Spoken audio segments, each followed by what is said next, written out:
Go ahead, Matthew. All right, that's the end. Please share this with all your friends. This is one of the best recordings we've ever done, so we got to get this around the whole country. Anyways, have a good day. Here's another episode of Dr.Kent Hovind, Dr. Dino. We're going to put him on the phone right now. Here he goes. Kent Hovind. This call is subject to monitoring and recording. Here we go. Do not use three-way or call waiting features during this call. Thank you for using Global Tel Link.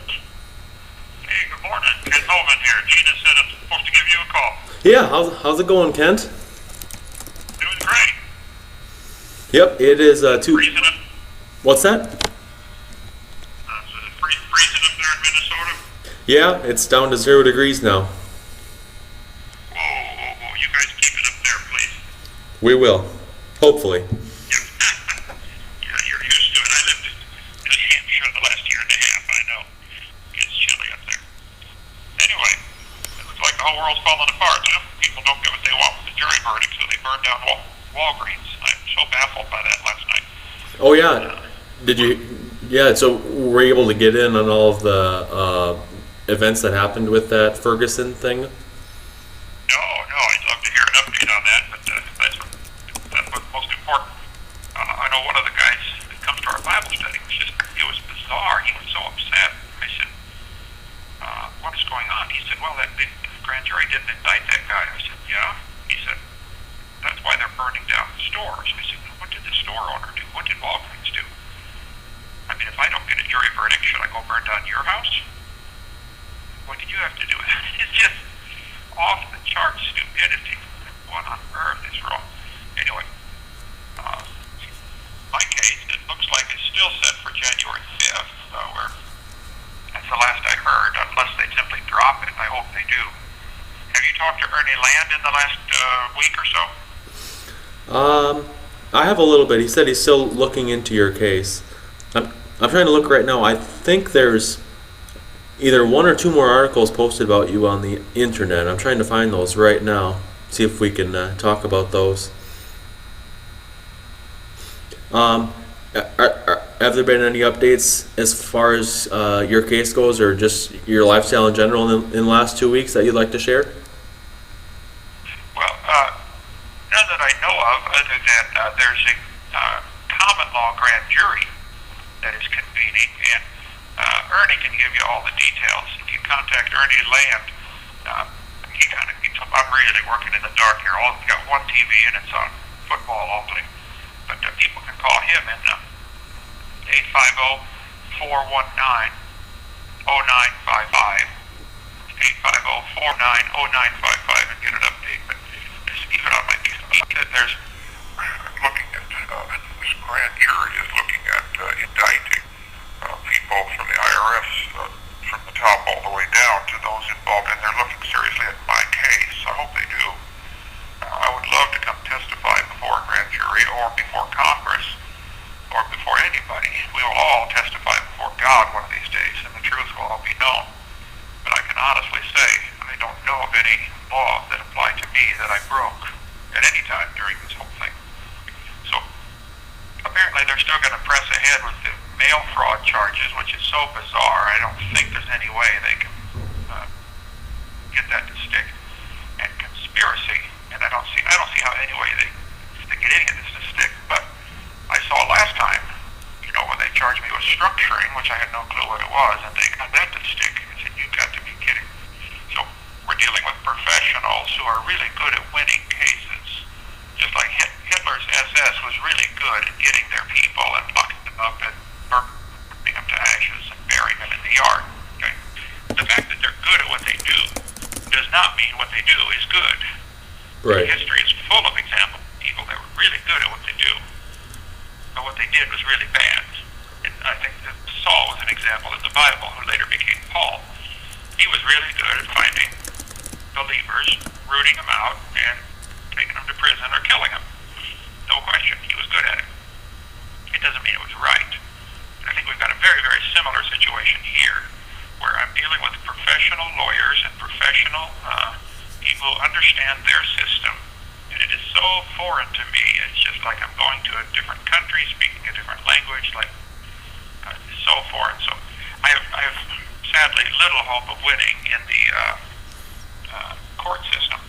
But I've now discovered there are about 10 rules that they're supposed to follow for their grand jury before they indict somebody that they didn't follow in my case. And according to the rules of criminal procedure, if they don't follow those rules, they lose jurisdiction. A similar example would be, suppose you're playing a baseball game against another team, and a batter's up on there and hit a run, and they win the game. Okay. Well, they discover later, hey, that batter wasn't even on the team. He's not on the roster, or he batted out of order, or that wasn't a regulation bat, or he stepped out of the box, or, there's all kinds of ways you can disqualify the batter, even after the run scores. Right. Like we saw that with Lance Armstrong, he won all those yellow shirts or whatever he did. And then they found out he didn't obey the rules, so they went back retroactively 5 years back and took him away. Okay. Well, I think, as I understand this right, they can still do all that with my case, with the 2006 case. Because I tried to go speak to the grand jury, and some people are working on this, but if you get anybody who's got some legal know-how, have them find out what they can, and contact Ernie, who's on top of this, and he's got a whole team of people that are helping. It looks like there are two kinds of grand juries. A regular grand jury, like we saw in the Ferguson thing, they meet and decide if the person should even be arrested and tried. It's kind of a trial before the trial to save expense. They have the authority to indict people, but they have got a lot of rules they have to follow. For instance, the person they're considering indicting has to be brought in and allowed to testify. Give your side before we do this, okay? And I asked to be brought into my grand jury back in 2005. Would you please let me come testify? I want to. Hello. I even did an affidavit 3 times to that grand jury. If people want to understand my case, they should go to 2peter3.com and look at the grand jury, or the affidavit I filed with the grand jury in 2005. It's actually the 3rd affidavit, and it spells out all the laws that apply to churches and ministries and preachers. And I kept asking, what do you want from me? It was 10 pages long, very thoroughly researched, like, what do you want?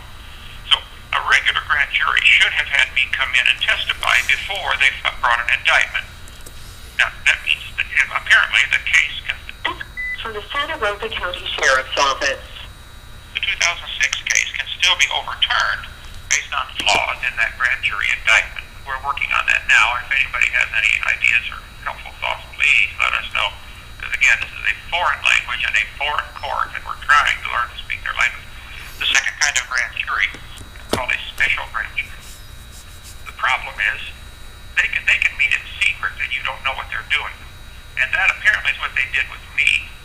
The problem with a special grand jury, according to their rules, a special grand jury can only meet when they're dealing with public officials, governors, senators, etc. And they cannot issue an indictment. They can only issue a report. Well, it looks like so far this special grand jury indicted me when they did not have any authority to do that. I'm not a public official. I don't work for the government. And they didn't issue a report. They issued an indictment. So we're working on that now. So if that happens, then the whole case is overturned at 2006 level, which means this new case goes away because, well, I would think, how can I be in contempt of court when that entire court order and everything coming from that case is fruit of a poison tree, they call it. So that's what it looks like is one of the many, many steps to be taken right now. So that's yeah, absolutely. Congress is meeting. Congress may indict a whole bunch of them because we've had a lot of people have asked, and thousands more should call their congressman or senator and say, look into Kent's case. Please completely investigate this from way back. The IRS agents that came and stole money from the church and then later applied it to a civil tax bill, they should be sitting in here with the orange jumpsuit on, not me. They stole money from the... This call is from the Santa Rosa County Sheriff's Office. It's a bizarre situation.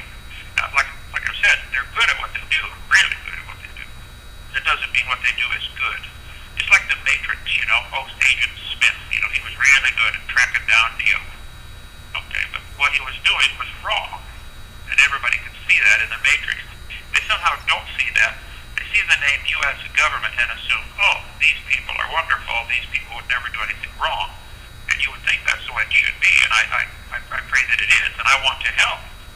So I'm not against government at all. Gee whiz, love the country, love government, love our Constitution.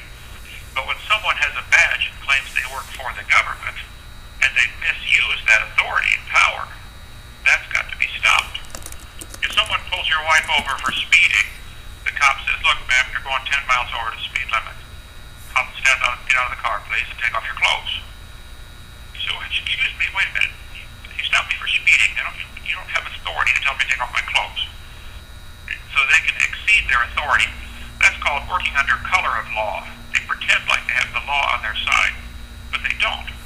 And I think there are numerous examples in my case of people who just simply read it, and everything's up on 2 Peter 3 and YouTube and a whole lot of places. Just read it and tell me what I did wrong, and I think you'll see a dozen cases where they, under color of law, did things way beyond what the law calls for, like the structuring charge and the whole thing, No, this is not my life. My life is about, preaching and teaching the God's Word, and especially on creation and the flood, and now I'm going to add a whole new section to my seminars on what on earth is about to happen, the future, the rapture and all that stuff. I have been dragged by the evidence into the post-trib, pre-wrath camp. And my book, everybody so far that's reading it is just loving it, saying, look, you got me, you changed me, you're right.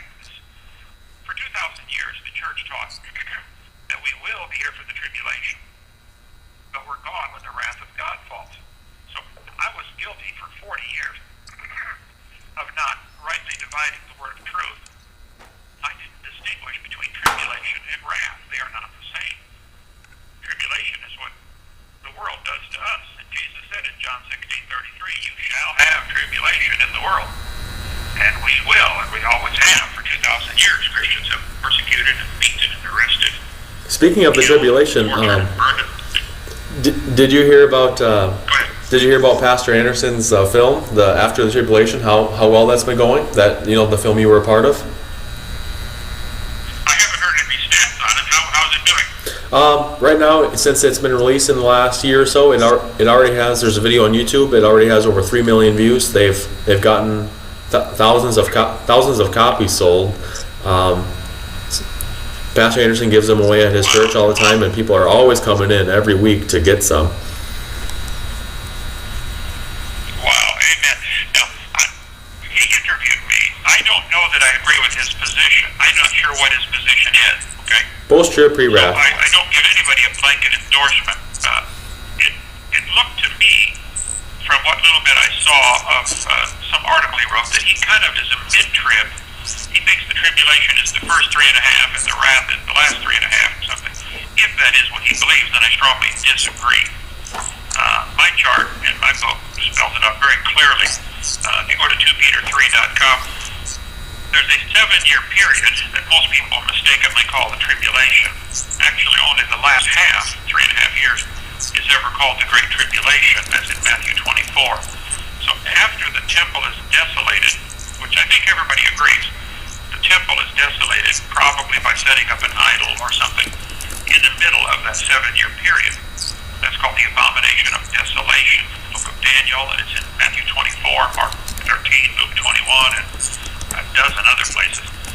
So during that 7-year period, the temple is built, and then in the middle the temple is desolated, and then the last half of that 7 years, or 3.5 years, is called the Great Tribulation. So at the end of that 7-year tribulation, the sun and the moon go dark. And that's the secret sign. That's the secret nothing. That's the sign. Jesus' disciples asked him at the beginning of Matthew 24, Mark 13. You have 60 seconds remaining. I can call right back if you'd like, brother. Would you like me to call back in 15 more minutes? Yeah, I suppose you can do that. Okay, good. Let me call you right back and we'll finish up with this. But if people look up the sun and the moon going dark, it's 10 times referenced in the Bible. That is the key, the secret to get everything lined up. Okay, for sure. Yeah, when you call back, I'll have a couple more questions for you. All right, see you soon.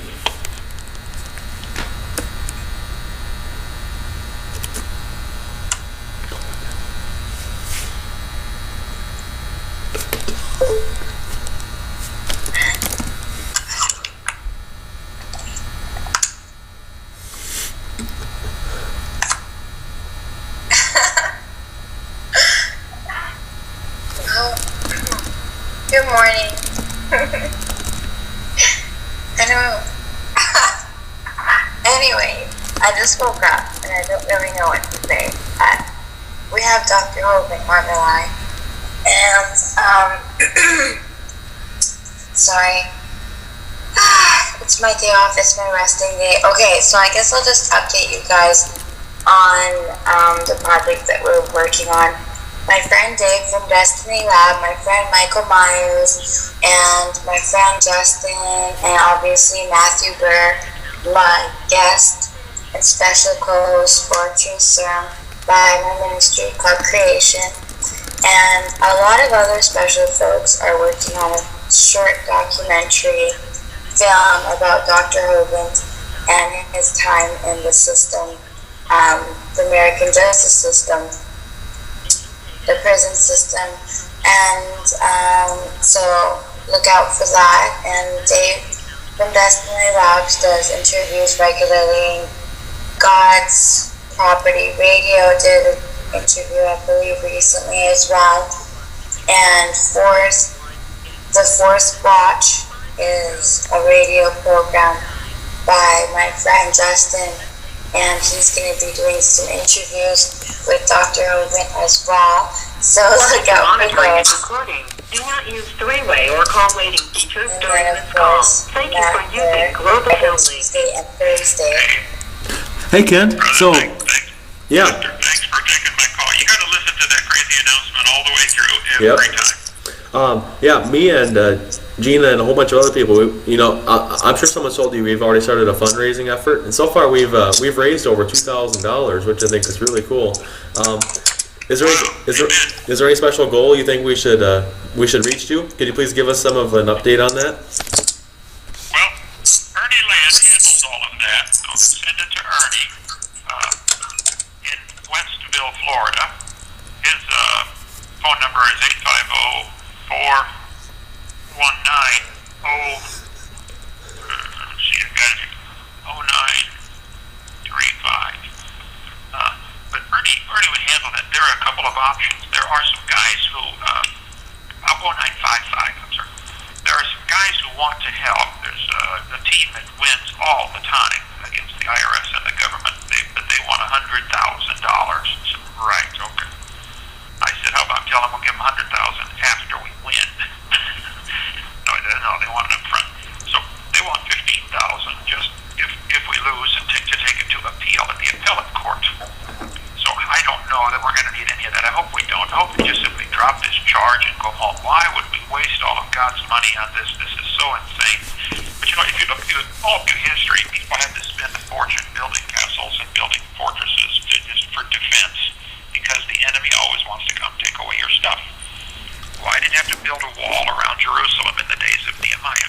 Okay. Because if you don't have a wall, there's thieves that'll come in and take your stuff. So it's purely for defense, and there shouldn't have to be any of this spent, but there is. So Ernie could answer that. I don't know the answer. I think so 10 or 15,000 in a war chest would be wonderful. Okay, so around 10 to 15,000. Okay, so as far as the trial goes, when it comes up, is it going to be an open hearing where the public's allowed to attend? Yes, but the courtroom only holds like 20 people. Okay. So I suspect it'll be pretty full. And currently the date is January 5th. They're supposed to try me and Paul Hansen together. I've never met Paul Hansen. He's supposed to be a co-conspirator in all this. I don't see how they can squeeze that out of it. It's pretty obviously just simply vindictiveness, because I have a lawsuit filed against these IRS agents and the judge and the U.S. attorney. Okay. So this is sour grapes. This call is from the Santa Rosa County Sheriff's Office. So actually, in response to all this, some of us, some people that I know, were actually working on a short documentary film about your sojourn in the American prison industry. Is there anything special you'd want in the film that we could include or be sure to include? I guess my only purpose of doing anything like that would be like Paul did in Philippians chapter 1. He said, I hope that my bonds have fallen out to the furtherance of the gospel. I want to get the gospel out. None of this is going to matter. None of what any country on earth does is going to matter in 1,000 or 10,000 or 2 million years. All that's going to matter is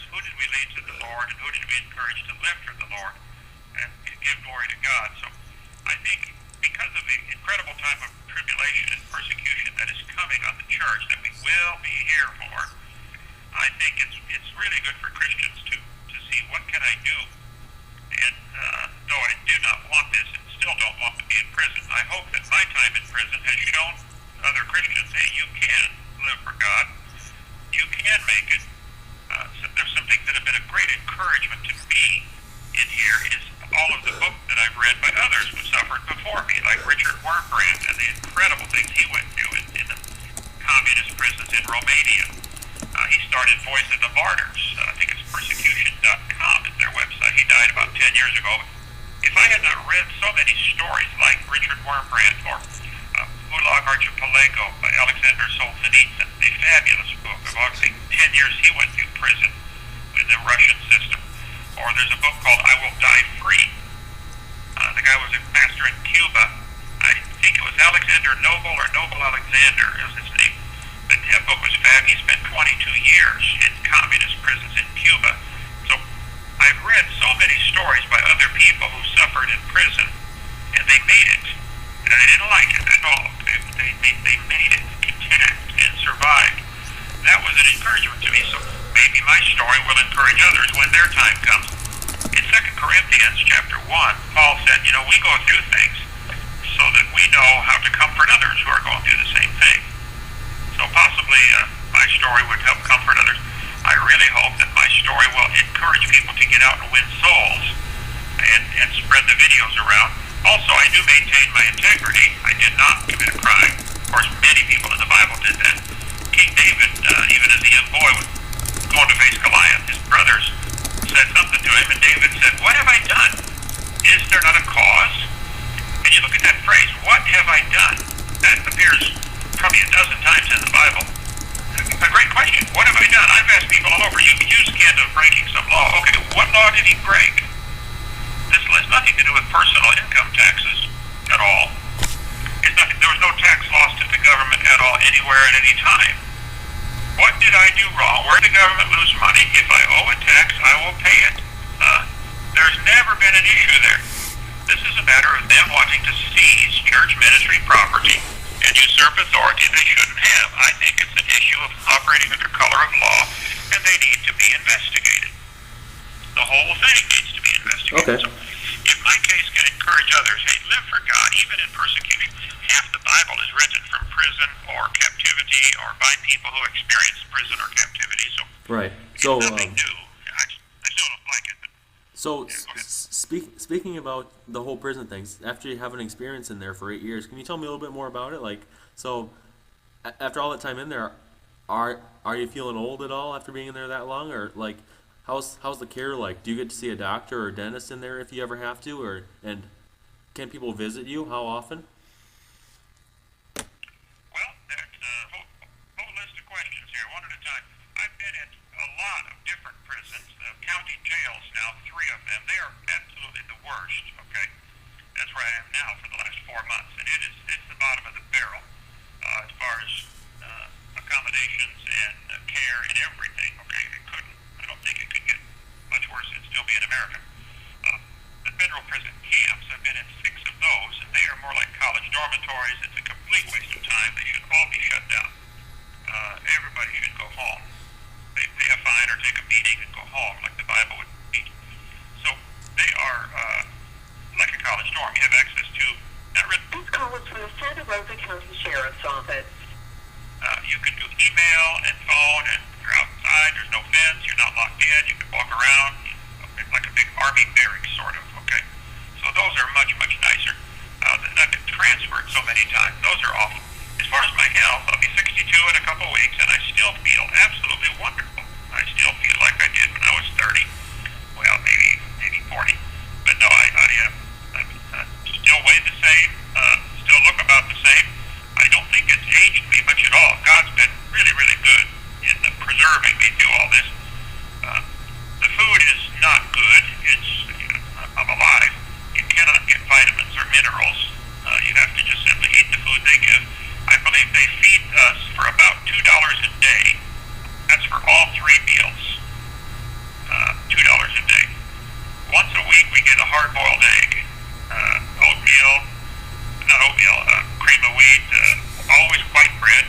wheat bread. They're saving a few pennies there.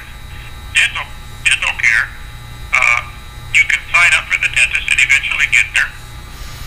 In most of the prisons, the only tool the dentist has seems to be a pliers. Oh, you got a cavity, let's pull that tooth. How about fix it? No, and as far as crowning it, that's out of the question. Generally, it'll say in their rules that they can, but in reality, they just hardly do.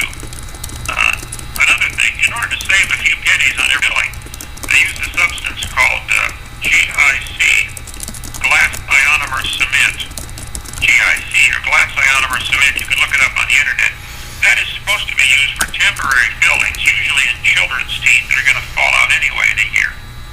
But they use it routinely in here because instead of, 15 cents for the material, it's 12 cents for the material or something. They're saving just a few pennies. But what happens is the GIC always internally fractures and cracks and lets bacteria in, and then the cavity gets worse. But you can't brush it because it's under the filling. So 2 years later, that filling cracks apart and falls out, and then you have to get it drilled out even more. And it's inevitable. At some point, you're going to lose the tooth. So I think you'll find people that spend long-term prison terms, like 10, 15, 20 years, usually have real serious dental problems. And I think it's partially or maybe largely because of their stupid money-saving idea of using this GIC stuff, glass ionomer cement. So, yes, you can get dental care and you can see the doctor. If you're at the county jail, if you go to see the dentist, they charge you $10. If you go to see the doctor, they charge you $2. And you just see the nurse is all you see. They charge you if you have any money in your account. I can understand the county's perspective on that, wanting to, keep costs where they belong on the inmate, because some of these guys are hypochondriacs. They can go to the doctor 10 times a day if it was free. But generally, it probably beats the communist countries, and certainly beats the Auschwitz concentration camp doctors. By the way, there's a good book called A Doctor at Auschwitz about a Jewish doctor who survived, working with, I think it was Joseph Mendele, or one of the guys there at Auschwitz, and fabulous. Worth the read. I read a lot of books about Hitler and the Holocaust, and so that encourages me that this is not that bad yet in America. It's probably headed that way, but we're not there yet. But all in all, I feel fine. I exercise, I read. I've read like 1,500 books, study all kinds of things. My brain is active. It never shuts off. I'm still healthy, and God has been amazingly good through all this. Okay, so after the case gets overturned in about a month and the whole thing goes away, what are your plans for the future after you get out? Well, if this current new case gets dropped, let's say they dropped it today, said, well, we decide we're not going to prosecute. Okay, let's drop it. Now, they should, but I doubt they will because they've got so much money invested. They don't want to get egg on their face. We spent millions of dollars on this case. We have to throw somebody in jail. That's the way they look at it. I mean, it really is. It's sad. Losing to them is just not a question. You can't do it. It's not an option. No, we have to go through. Even though they know they're wrong, they have to go through. It's just so, I think, stupid. But if they dropped it, then the BOP, the Bureau of Prisons, that's the federal side, not the county, the BOP would have a decision to make. I could have and should have gone to a halfway house back last February, like 10 months ago. There's a halfway house just 3 blocks away from my house in Pensacola. They could put me there for 3 months, and then in February I'm scheduled to go to home confinement. The last 6 months of my sentence I'm supposed to be at home, so gotta stay home without somebody's permission to go anywhere. That would be wonderful. My grandkids live next door. Please send me home. I'll stay home with Grandpa. I'll homeschool them or teach them, or I would have a wonderful time. Home confinement would be great. So if I win, I would still have until August of next year before the case is over, and then 3 more years of probation, where they look for anything to put you in. For instance, if they find an empty shot or empty 22-bullet casing, they can give you 5 years in prison because you're now a felon. 10% of American adults, I've heard, are now felons. They could be locked up for 5 years for being there, just for having access to it. I was in prison in South Carolina with a guy. We were walking the track. I said, how'd you get in prison? He said, violation of probation. I said, what happened? He said, I he said, I'm in South Carolina. I own a house in Tennessee, and I rented it out. I said, yeah. He said, well, the renter liked to go with a gun to go hunting with, but I had a key to the house on my keychain. So that means since I own the house and I maintain the key to it, that I have access to the house. Therefore, I have access to a gun. Therefore, I get 3 years in prison. I mean, it is that stupid. You have 60 seconds remaining. Congress has got to get in and change some of these laws and get some common sense back into this. They need to, I can give you a whole list of laws they should just simply change or abolish. It goes back to Congress. It's Congress's fault. They did this. They passed these laws. And everybody needs to be calling Congress saying, look at Kent's case and make some changes. This is wrong. Yeah, it's really bad. Did you know there's... You want me to call them? Actually, They're around the time. yeah. Actually, you could probably just call on Thursday morning while I compile some more questions and look at the articles a little bit more. How does that sound? Sounds great. I'll call you Thursday morning. Sounds great. Thanks for calling today, Kent. Have a good day. Okay. All right.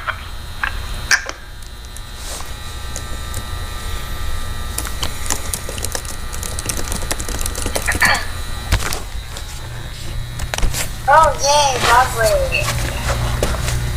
So that's awesome. Those are our calls with Dr. Hovind for Tuesday, November 25th, 2014 at 7:49 a.m. here on the west coast of Vancouver, British Columbia, Canada, Pacific Standard Time. And of course, Matthew is all the way someplace else in America somewhere. So it's like 9 o'clock or something for him. But anyway, I don't know. What am I going to say now? Yeah, look out for that short film and look out for the courthouse prayer service that's taking place in Pensacola on January 5th to show support for Dr. Hovind, as well as the fundraiser. That would be awesome if you guys could take a look at that, because we're doing really good. And don't forget to sign the petition at freekenthovind.com and check out my website, clubcreation.org, and tell me what you think, because I always write you back. And obviously Dr. Hovind's website, 2peter3.com, and my lovely host is going to say goodbye. And you look, you're so silly this morning. Okay, go. Goodbye. Do not use three-way or call waiting features during this call. Thank you for using Global Tel Link. Hey, good morning. Ken Hovind calling in. Is this Help. a good time? Yes, this is a great time. Thank you for calling, Kent. Yeah, we just got, somebody had taken the TV remote in here, and so they locked everything down till just a few minutes ago. I hope stupidity is not contagious, because I am surrounded by it here. Really? Okay. Okay. So I have a few questions for you regarding some interviews you might be doing and maybe some books you've read and maybe some other stuff you have regarding our stuff we can do. First things first. Have you ever heard of a guy named Peter J. Riley? He writes for Forbes. Yes, he has so far not been at all, but I've read a couple of his things, and I read once he wrote a nasty article, and there were 50 people that read it. I said, well, anyway, yes, I have read some of his stuff. I've tried to, I responded once, I think, but somebody said he kind of got converted a little more to me. Hey, maybe they are being mean to Hovind, but what I've read so far has not been positive. So I'm hoping he does see the truth in the light and realize that there's more to this case than meets the eye. But yes, I have heard of Peter Forbes. Okay. Have you read his recent article that he posted on the 19th of November? No, there's a lady who lives near me here. She and her husband were missionaries. They act as kind of volunteer secretaries. And I called her yesterday, and she said her printer was broken, but she printed it out and she's mailing it to me. Okay. So I probably won't get it until Monday. Okay, yeah, I'll just wait for that, and then when you call next Tuesday, we can talk about it then, after you've had some time to read and digest it. All right. Have you? So as far as that goes, has there been any attempt to maybe set up an interview with that Peter J. Riley guy, or even do an interview with the other writer of the Pensacola News Journal that wrote that article about you, that contained all the lies that we discussed last time? I don't know if there's been any attempts to set up an interview with the Pensacola one. I've heard someone is trying to do the Forbes article, so that would be wonderful. But the lady who kind of coordinates that is Laura Beth, who's the one that lives near here. She does secretarial. Just have people email LauraBeth, Laura Beth 1611 at yahoo.com. If they want me to or do any interviews or talk to them, I'd be glad to answer any questions. I think that there's a great misunderstanding of exactly what happened in my case and what I'm in prison for and who really broke the law, and I'd love to set the record straight, mostly for the gospel's sake. Obviously, I have a selfish motive too. I think my case ought to be overturned. I should go home. By the way, I got a yesterday, what's called a superseding. This call is from the Santa Rosa County Sheriff's Office. They have added more stuff to the original indictment as of a couple days ago. I just got it yesterday in the mail. So they're pretty desperate trying to get me for something, anything. Just keep that guy in jail. It's bizarre. I can't comprehend it. It's way off my radar. So anyway, that's the latest. And yesterday that I just received was called a superseding indictment. So they're going to try to prove more stuff, whatever that is. Anyway, I got a couple folks looking at it. So I should get the Forbes thing. I'd love to the Pensacola people too.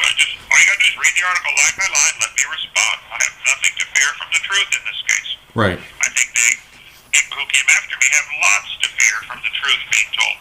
There are a lot of people contacting Congress and senators saying, would you please look into this case and have Kent Hovind come testify?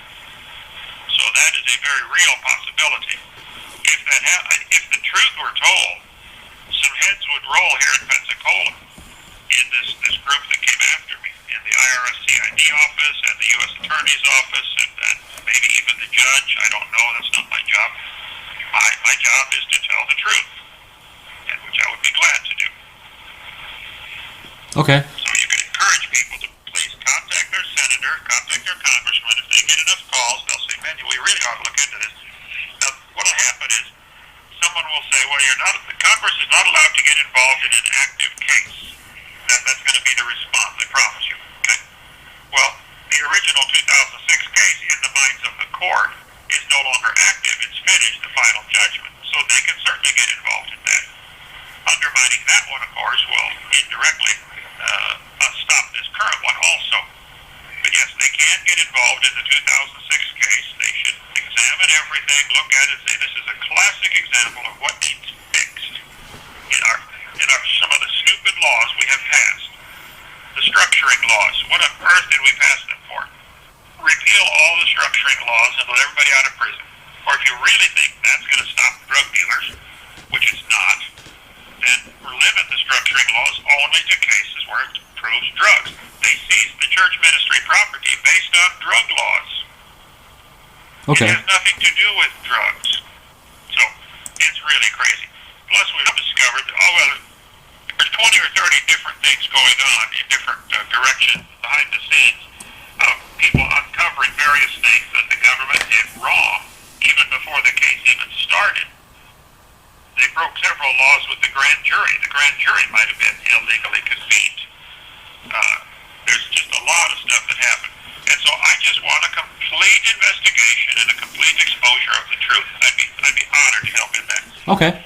So when someone comes down to... Can you tell me more about the process that people can go through to visit you there at the jail, and what hours they can do that as well?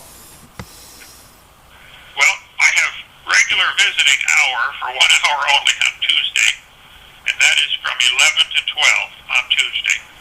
The lady to talk to there would be that Laura Beth again. She knows the details. But and anybody can come, just anybody, but only 2 at a time. Okay. If they're out of state, if someone comes from and they're not in Florida, they can come any day of the week, at any time. They should probably call the jail first, Santa Rosa County Jail, and ask, for details and directions. But I've had several visitors and pastors and things from out of state that just walk in. Okay. Any day, anytime. Okay. What would you say the Bible teaches about geocentrism versus heliocentrism? I have been asked the question numerous times, and when I speak in churches, I always have a Q&A time, or universities even, and any questions are fair game, and that one has come up probably several dozen times. Is the Earth the center of the universe, or the solar system? In other words, is the Earth stationary and everything going around the Earth? That's geocentrism, which was taught for centuries. Or is the sun the center of our solar system and all the planets go around the sun? That's helio for sun, heliocentrism. I am very strongly in the heliocentric camp. I have read many books. I have read the books by Ruddavis, and I've studied intently at what they teach, and I have to strongly disagree. Here's the problem. If you and I are headed north on Highway 1 at 60 miles an hour, I'm in the front seat, you're in the back seat, and you say, "Hey, Kent, would you hand me back a Coke?" So I'm in the front seat, we're going 88 feet per second, or 60 miles an hour.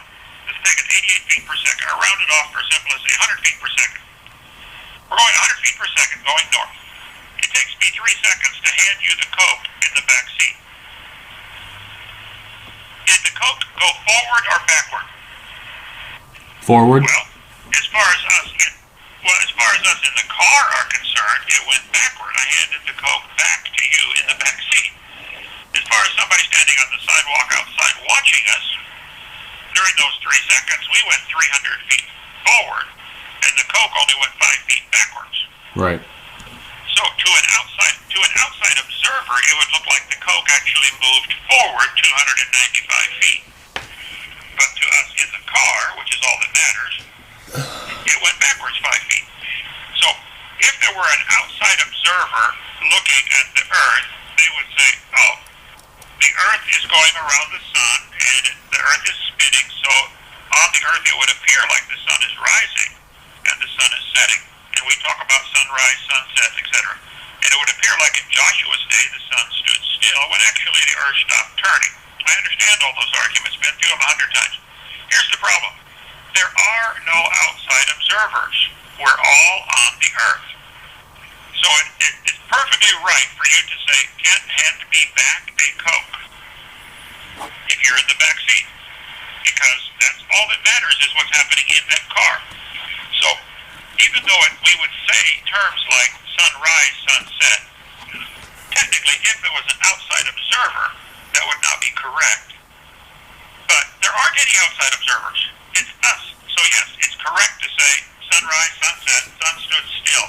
Those are all exactly correct terms as used in the Bible, by the way, and in every weatherman across the country reporting the weather.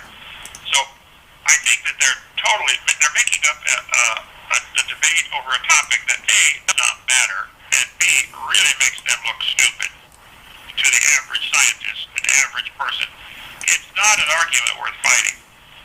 If we had to get in a discussion or debate an argument, I would be strongly in the heliocentric side. There are many indications, positive physical indications, that the Earth is turning and the Earth is going around the sun.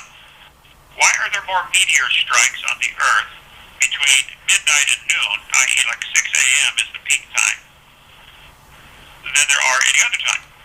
Well, when you're driving through a flock of bugs, more of them hit your front windshield than your back windshield. It's pretty hard for a bug to splat against your back window because you're moving forward. The bugs aren't going very fast, but your car's going really fast. If the Earth is going 66,000 miles an hour around the sun, the leading edge, or the nose of the bullet, if you think of it that way, is the 6 a.m. spot. Right at 6 a.m., as the Earth turns, it's always 6 a.m. at that spot. Or the leading edge, that's going to be the spot that gets plastered with the most bugs, or the most rocks, or the most meteorites. So yes, that's an indication we're moving. the Earth has a wind pattern, it's called the Coriolis effect, that can only be explained, as to my knowledge, by the fact that we're spinning. Every latitude has a different prevailing wind current because of the spin of the Earth. The Earth, the same thing with the ocean currents. The Gulf, why do they spin? Why do the oceans seem to have a spin to them 4 or 5 miles an hour kind of average? Well, because a spinning ball is spinning faster at the equator than it is at the poles. And so that's going to cause the ocean currents to have a slight torque to them or twist. Right. This call is from the Santa Rosa County Sheriff's Office. It's 20 miles wider at the equator. I think that bulge and it's slightly flattened at the north and south poles. It's explained scientifically by the fact that the Earth is spinning. It's centrifugal force is pushing the equator up and pulling the poles in a little bit, like any spinning ball would do. So there are probably dozens, but certainly there are many scientific indicators that the Earth is spinning and we are going around the sun, and that doesn't diminish anything about this being the center of God's attention. If people want to argue for geocentrism, then technically they have to really get to the fine point of exactly one little tiny dot in the middle of the Earth, 4,000 miles below our feet. Why would God's attention be on Jerusalem, 4,000 miles away from the center of the Earth? That's not the center of the Earth. Well, that's the center of God's attention, that city, Jerusalem. Probably where the Garden of Eden was. So I think, like I said, the argument is it's not one worth making. I think the geocentrists are wrong, in my opinion. And I would take 5 or 10 minutes on it, go through my evidence, and leave it at that. I have much bigger fish to fry. Okay. To me, that's a pure waste of time getting into that argument. Okay. All right. All right. Other than that, I know we have a few minutes left, so we might as well ask maybe one more question. Have you ever read the book called 2028 End? I barely heard that. I read the book called what? 2028 End? You have 60 seconds remaining. 60 seconds remaining. Let me call you right back and let's discuss that, okay? Okay. I'll give you a call right back. Hang on, brother. Sounds good.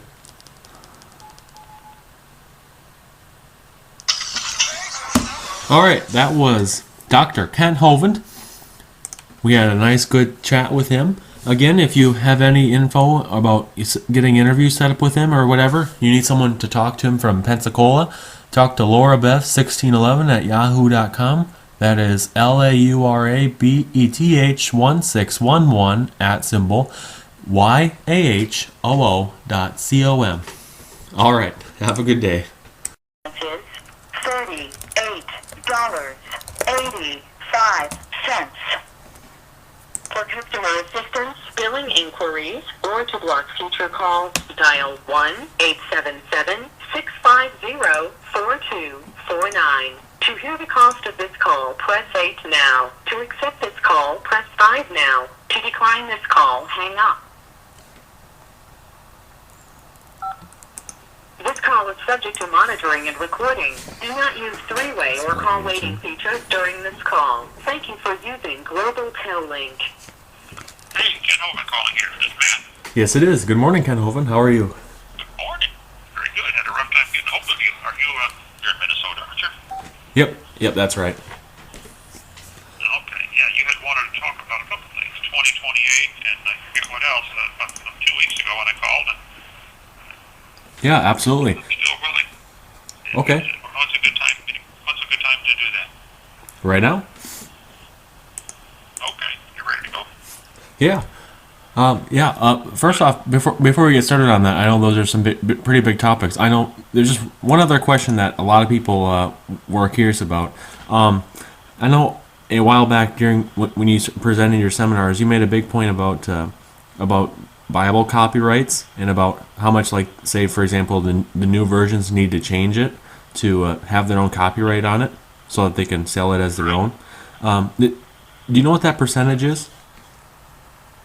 I have heard that it is 10%, at least 10% different. I don't know that I can verify that. Some websites may have that.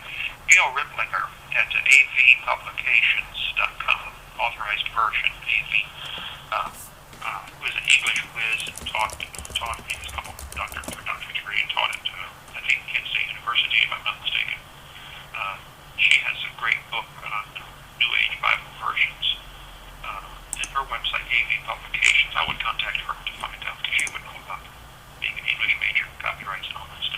Okay. Her books are classic.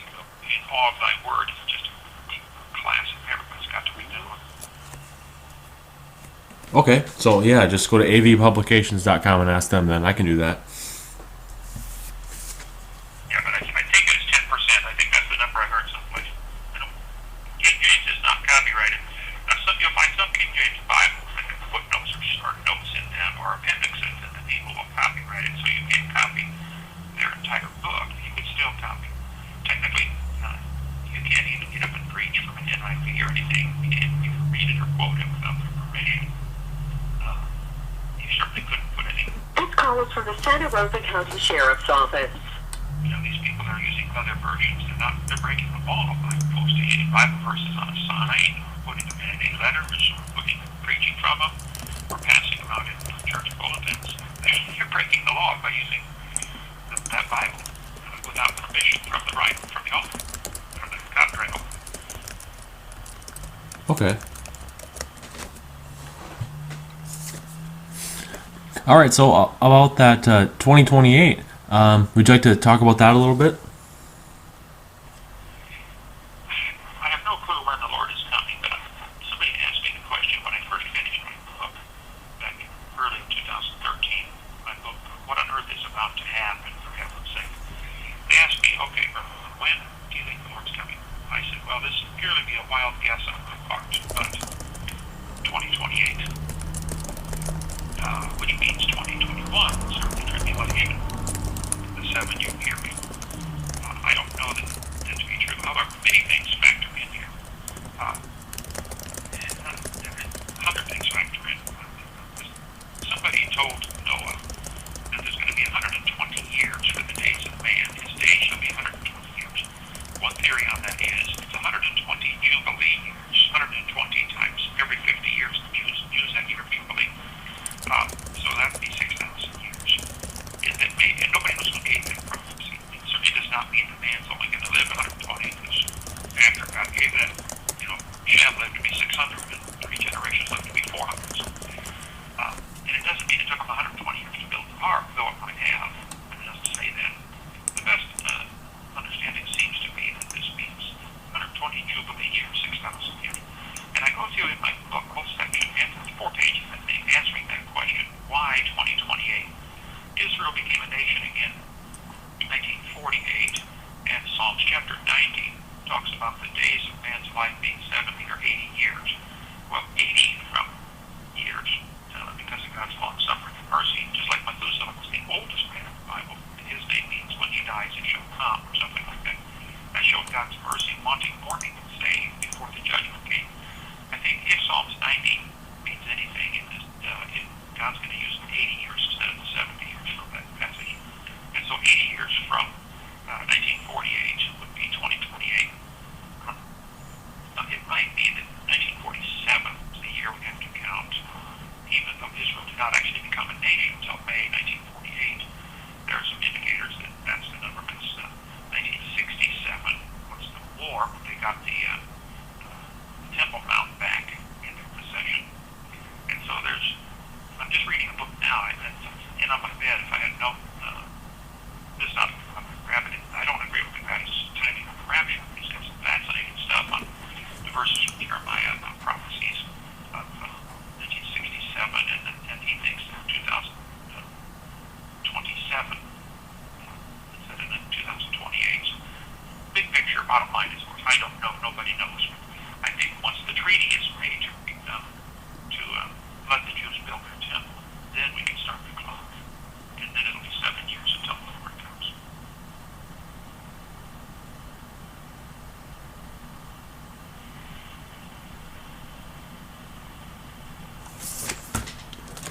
Yeah, that's actually some really nice information. Yes, if people want to help with my case, there's something pretty hot right now. I'm going to meet with my attorney today, the public defender, and we're going to ask that they put in a motion simply to drop all the charges, and let's just go home for lots of reasons, which I can't share right now. But just drop this. This is silly. I think several things people can do. Obviously, number one is simply pray. This is so crazy. Lots of stuff is up on 2peter3.com about the case. This should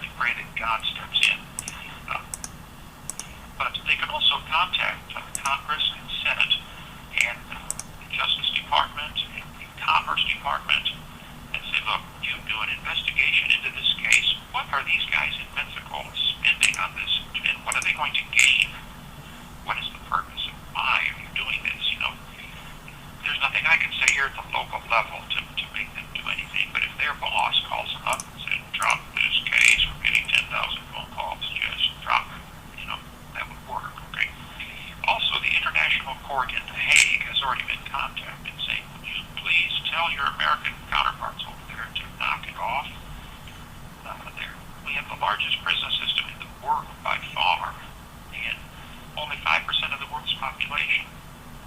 What are you doing? See, somebody back in the early 70s, apparently, but I don't know all the details there, but I've heard that it was Rockefellers and stuff learned, hey, we can make money off this prison system. Let's invest our money in the prisons and the prison industries. I think it's prison industries is on the New York Stock Exchange or something like that. Not only the building of prisons, but the maintaining of prisons and the transporting of prisoners and supplying food and supplying clothing and all commissary. It's a money-making racket, and it's evil. And the federal government has no business being involved in it. There's a website, freedom-school.com, I think. Somebody gave me an interesting article. I can get the details, but I think I've already sent it up to somebody to put up on 2meter3.com.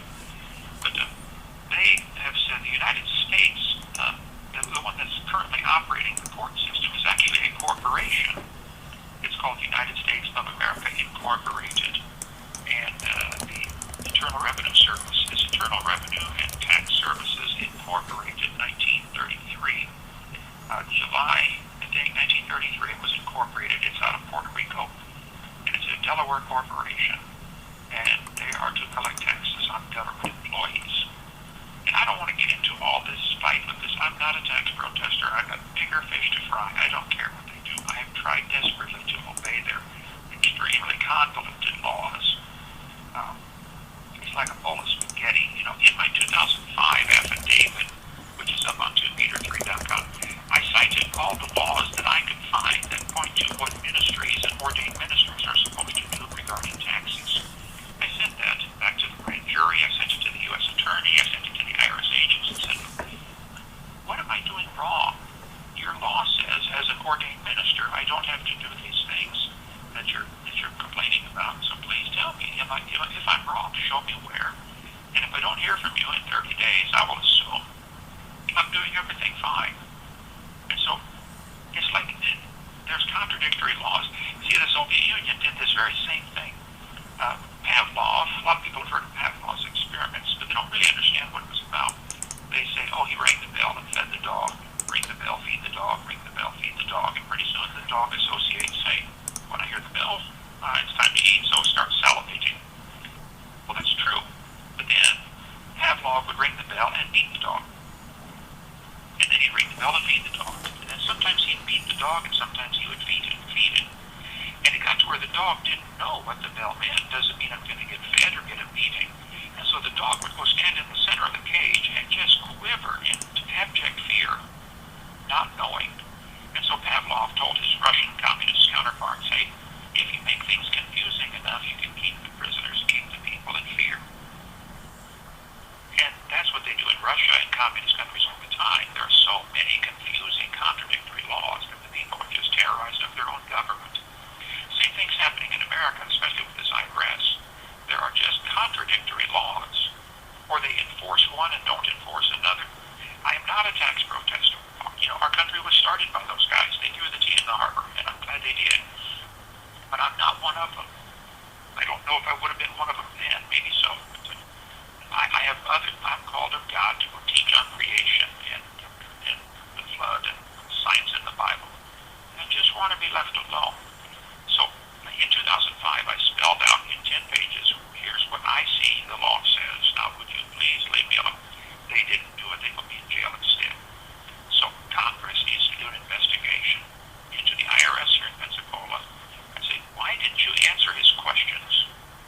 Why didn't you just go arrest him and arrest his wife and drag her out of bed after 3 hours sleep and not let her get dressed and not let her put on a nightgown and haul her down to the courthouse in her nightgown? In her nightgown, didn't let her put on a robe, wouldn't let her go to the bathroom. Why did you do that? What is wrong with you people? They should shut off their budget. Stop paying them. Fire them. Make them get a job at McDonald's or mowing grass at a cemetery someplace. But they have no business having a badge when they can't follow their own laws. They are the ones that ought to be in prison, not me. One of the things your listeners can do, and encourage everybody to do this, is just like Gideon. Make a lot of noise and shine the light. Let everybody know this situation needs to go viral, especially with the new Congress coming in next month. Get it out there. Let everybody this is the time to say, look, that's enough. Hovind's case is a classic example of what the IRS does wrong. They target conservative ministries, especially, and they don't follow their own law. They don't even know. This call is from the Santa Rosa County Sheriff's Office. Nobody knows their law. I mean, it's 26,000 pages. It's 26 times bigger than my Bible. There isn't a person on the planet, I would predict, that has read the entire thing. And I would guarantee there isn't a person on the planet who understands the entire thing. They should shut the whole thing down. Call it void for vagueness. Shut it down and look.